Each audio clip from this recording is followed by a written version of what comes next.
Hey everybody. Well, it happened again. It friggin' happened again. Why is Dan the Wolfman about to have his first beer in 3 months? Whew. I'll tell you why.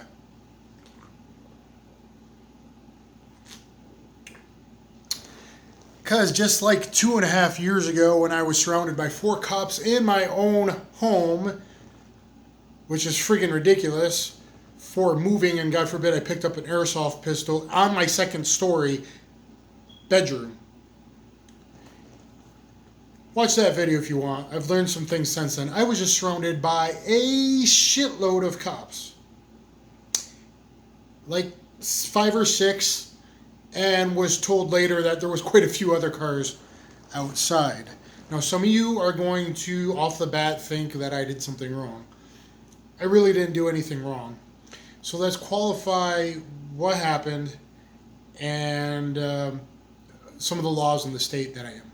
Number one, I live in an open carry state as long as you have your concealed carry weapon license. Number two, your car is legally your home in the state that I currently live. So anyway, let's just, I don't want to say what system or what company, let's just say that I have a rifle-ish, carbon-ish length thing that's been giving me issues.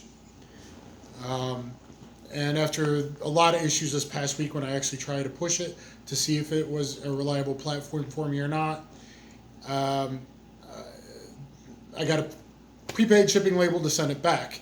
Being that it's Friday and being that I had to go eat before I went, since I only eat really once a day plus a snack, and I'm doing a intermittent fasting split of 16/8. I had to run at a certain time to get to the place before the ground shipping stopped to get to FedEx. What this means was that I had it hidden in the back tinted of my car, and I parked kind of away from everybody, but I did have to pull it out of a case to put it in the box so I could ship it in the box. Now, I stayed in the back in my legal home. I didn't point at anybody. I just kept it, I took it out of the case, kept it pointed down, checked the chamber 3 times to follow federal law and make sure absolutely no ammunition was about to be shipped. Then put it right away. I mean, right away, I was being very discreet right away. I did feel like a truck stopped behind me while it was passing though. So somebody's, got their nose in everybody's business. And we're in the climate where, God forbid, a big guy representing America, I didn't think about that till later, is a bad thing. Anyway, it's not like I was open carrying a carbine and trying to cause issues. I was parked right in front of FedEx, got it in a box before taking it out of my vehicle. Quickly, I mind you, tinted windows, mind you, large back type of vehicle, mind you, without giving it away, and took it into FedEx. FedEx guys had no problem. It's in a box, and I'm like, hey, so this is what I do, and I need to should I use this box or another box? And I know I need to put some stuff around it. So I was in there for 10 minutes, no issues, and I'm taping up. I didn't know that they had the brown paper they would offer. He said he used my own box, so I, just was making sure it was secure really quickly inside the store. The guys had no problems with that, and then I was putting some junk mail type stuff, ads and whatnot, taping it around it to hide any facts, even though it's obviously the size of a rifle box, doing that. Anyway, I was there about 10 minutes, and I see a cop charging in pretty aggressively, walking at a fast pace. And right away he's scanning. I'm like, oh shit, I put my hands up. And he's being real aggressive up front, which I was always already worried this might happen, but I didn't have time to do it at home, and I don't really want to do that a lot near my home in the daylight anyway, because of neighbors and whatnot, and don't want break-ins and that kind of thing. So I was pressed for time before they closed. So anyway, he comes up charging at me really quickly. I'm like, hey, and right away he's asking real prying questions. You have a rifle in the car, a silver car, blah, blah, blah, blah, blah, blah, and he's trying to get me to offer up information that will lead to reasonable suspicion or probable cause. So I don't want to say anything about a firearm at this point because he was coming in aggressively. So that's what cops do, guys, is if you offer something up, I would have given him reasonable suspicion, then he could illegally detain me, meaning right away for his safety, grabbing me without my knowledge, putting my hands behind my back like happened in the Oregon incident in my own friggin' home, and then patting you down, which, considering I was carrying, I really didn't want that to happen because tempers would flare, things would escalate up, my ammo might get dumped from my magazine, and who friggin' knows what would happen. Because he was charging in, understandably, from the kind of call. So I don't put anything wrong on him. I really don't think he was an asshole. This wasn't like one of the four being an asshole in Oregon, which I had to complain about. But anyway, I have to not give information, but at one point I say, "Sir, I don't answer questions."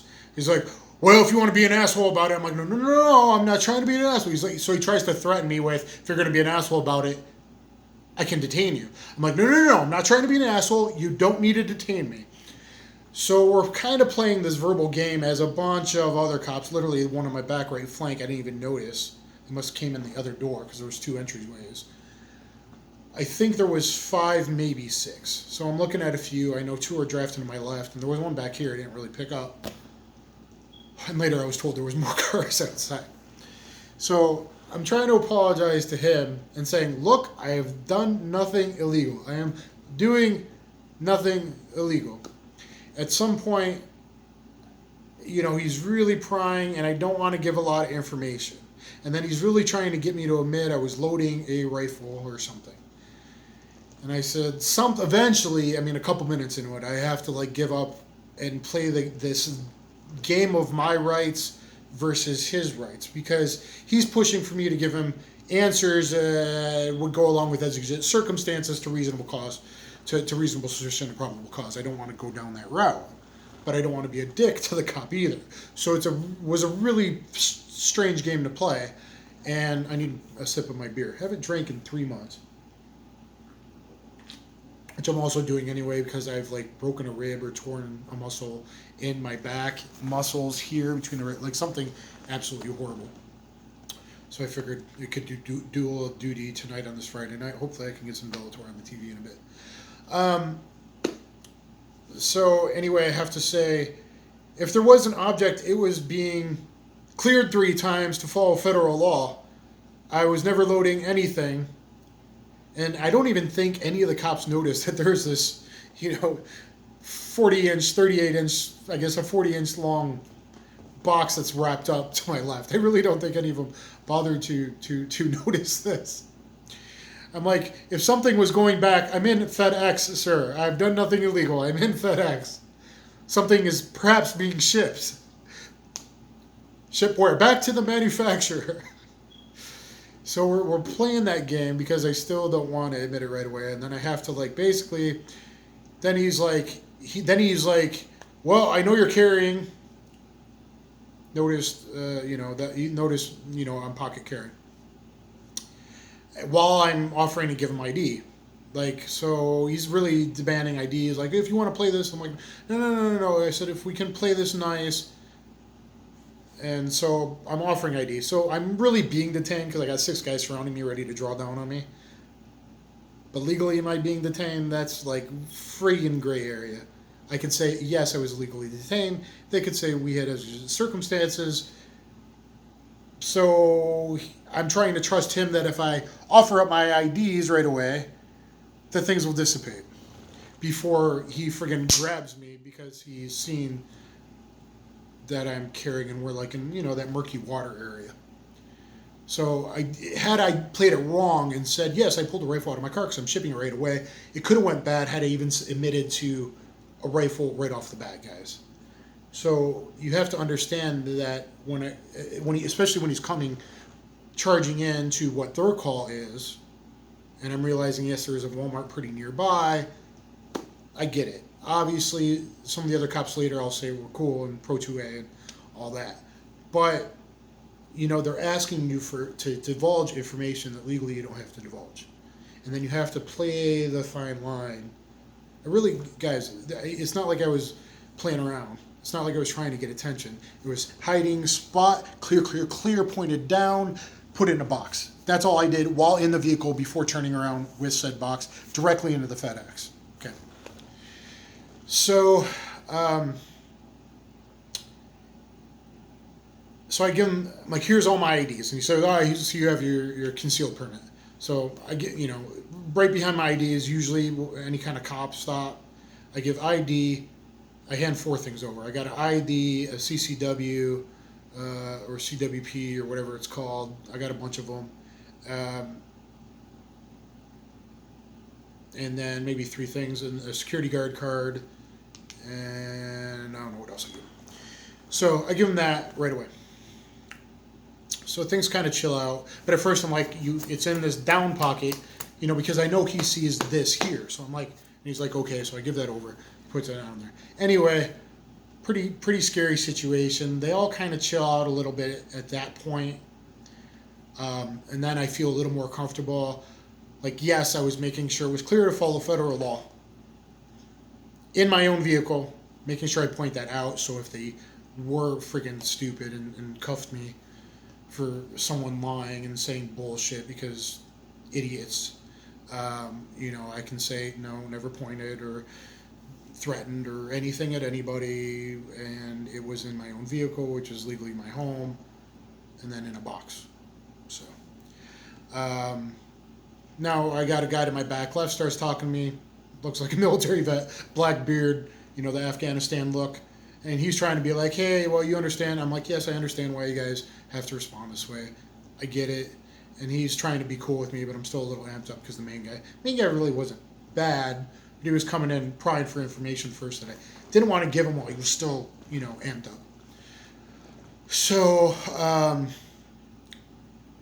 the only thing I didn't like was, well, if you want to be an asshole. I'm like, no, don't call me an asshole. I'm not being an asshole. I'm just not giving you evidence to a crime that didn't occur. Because that's literally what they're trying to do. That's what the asshole in Oregon was trying to do. Once you realize how cops do that and they speak and sometimes cross-speak between them. This really didn't happen until then, and then this guy was talking to me, and he was absolutely cool. I actually wanted to talk to him more. It's like, and then basically they were like, we're about ready to go. He's waiting for the clear so they could all clear out. He's like getting ready to hand me back my IDs.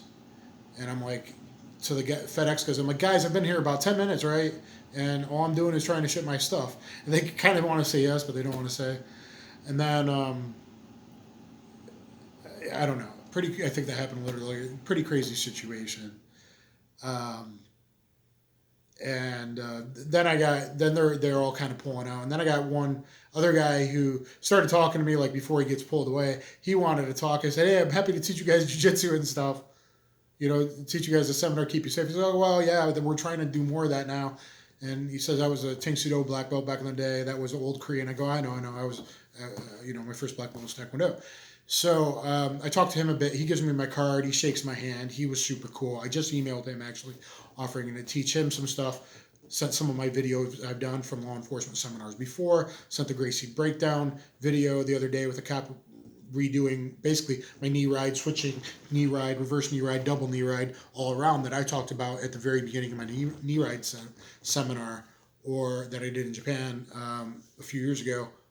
Or you can look up knee rides part 1, you'll find that. So I sent them that, and like the keto standing locks real keto video and some of this other stuff. So some of them were cool. Even the first guy was probably cool. I understand, like,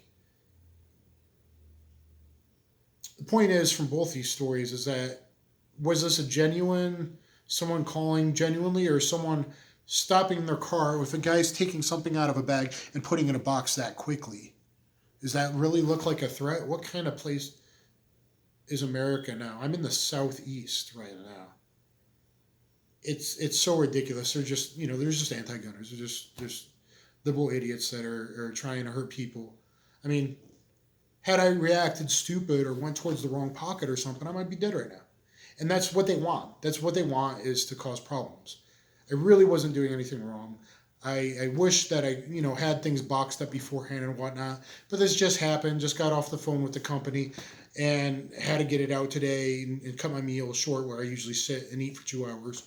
Had to cut that short, get there in time to make sure that it was all packed up the right way for it to leave by ground because it wasn't express. So I didn't, I found out I had like 45 minutes less than I thought I had to get it out the door and that kind of thing. So anyway, guys, there's my end of 2019 story. I was just surrounded by a shitload of cops. It's a fine line in trying to defend your constitutional rights and having them completely stopped on. And you see, even cops know that game by getting you to offer up, by asking probing questions and giving that threat. Well, if you want to be an asshole, I can detain you. Could he have detained me on one person that didn't claim, one person that just said, I guess it sounded like the call was I was loading up a rifle in my car, which I made very clear right away. No, I was not loading up anything. No, I did not break the law, over and over again. No, I did not break the law. No laws have been broken. I'm following federal law right now. So cheers to you. Stay safe out there. Support your Second Amendment because everyone's trying to get rid of it. This isn't like I could have packed it up at home and did it discreetly myself. I got to do it through FedEx or through UPS to follow federal law if you're unaware. That's the way it is, guys. And God forbid if someone sees in your vehicle that they shouldn't be spying in, or in your second story building across the way because they're mad that, my girlfriend had yelled at her kids who ambushed a car she was parking and throwing pine cones at it a week earlier in their trash. People will use anything against you, and they're trying to cause a divide, and they're trying to cause problems. And it's really scary in the moment. And it's just difficult to, I want to be friendly, and here's my information well, wait a minute, you don't really have a right. Even when he says, I can see you're carrying right now, he can ask that question, but he can't legally force me to answer that question in my state. That got changed about 4 years ago. So you have to be aware of your state laws and, Second, Fourth Amendment, First Amendment, etc.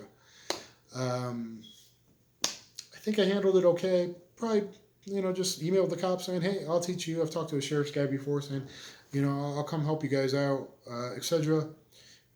Again, usually I'm pro law enforcement. As long as they abide by their oath, the Constitution, which, no politicians are now, which is something they have to do. So anything they're proposing against the Constitution, well, you should be thrown out or held in treason. 1776, I'm Dan the Wolfman. Hope you guys enjoyed the video. Look at my recent video I just did on the Springfield Hellcat. Some people are giving it a lot of thumbs up. Some people are giving it thumbs down because I don't actually have one. Funny yet, I called marketing Springfield the next day. The guy picked up the phone, knew who I was right off the bat, and said, I'm on the list. So haters, go away. Hopefully, guys, I will review the Springfield Hellcat. I hope I get in line. Not the biggest channel, so maybe a while. But I hope that Springfield sends me out that new Hellcat. Micro compact 9mm. And if you're not aware, guys, I teach all kinds of combatives, jiu-jitsu, Russian martial arts. I got my new acting and stunt reel up. If you haven't seen my acting and action reel, guys, a lot of big movies and TV shows I've been in are in there. And please like, share, and subscribe. It makes me feel warm and fuzzy inside. And I'll catch you on the flip side.